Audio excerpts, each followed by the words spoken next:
Welcome to the West Wing Week, your guide to everything that's happening at 1600 Pennsylvania Avenue.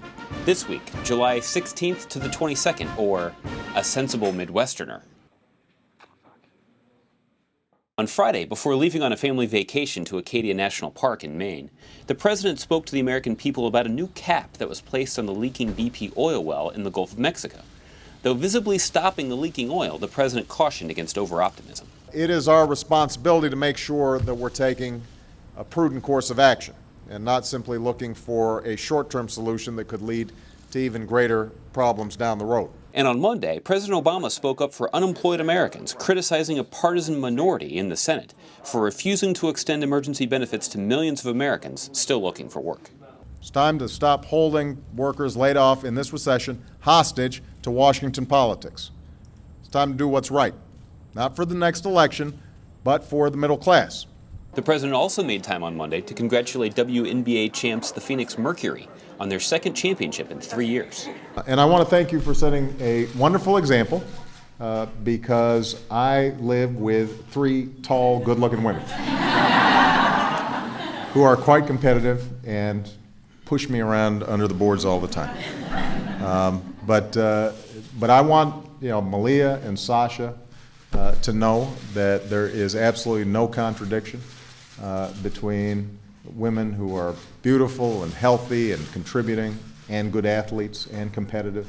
And later that afternoon, he met with former senator and coincidentally a Mercury Project astronaut, John Glenn, to discuss space exploration. Good to see you, sir. How are you? Good to see you. I like having some sensible Midwesterners right now. It's about time. I'll try and fill the bill. On Tuesday, July 20th, David Cameron made his first visit to the White House as Prime Minister of the United Kingdom, reaffirming the special relationship between our nations, especially our mutual commitment in Afghanistan, and reporting back on the quality of beer exchanged after the World Cup tie between America and England. I thought the beer we got was excellent, but I did drink it cold. I enjoyed it so much that when I watched Germany beat Argentina, I actually cheered for Germany. This is something that's a big admission for a British person to make, so the beer is obviously very effective.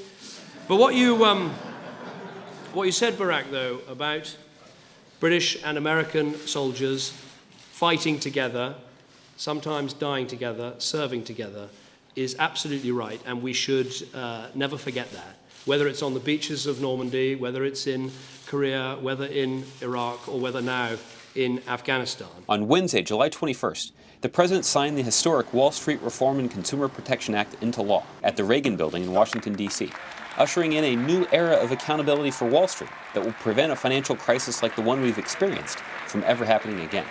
The bill will also offer Americans the toughest consumer protections in history. In the end, our financial system only works. Our market is only free when there are clear rules and basic safeguards that prevent abuse, that check excess, that ensure that it is more profitable to play by the rules than to game the system. On Thursday, the president furthered his commitment to fiscal discipline, signing legislation that will help the federal government prevent and recover improper payments made by federal agencies, estimated by the Office of Management and Budget at approximately $100 billion in 2009 alone. That afternoon, President Obama met with Commanding General of U.S. Forces in Iraq, Ray Odierno, and United States Ambassador Chris Hill to discuss the situation on the ground as the U.S. transitions security responsibilities to the Iraqis.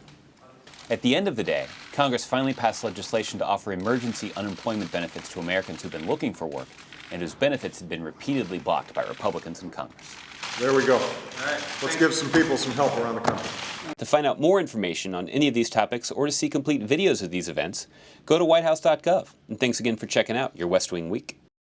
Let's be real quick, guys. Okay. No pushing or anything, because if we're pushing, we're all going to end up on West Wing Week. Perfect.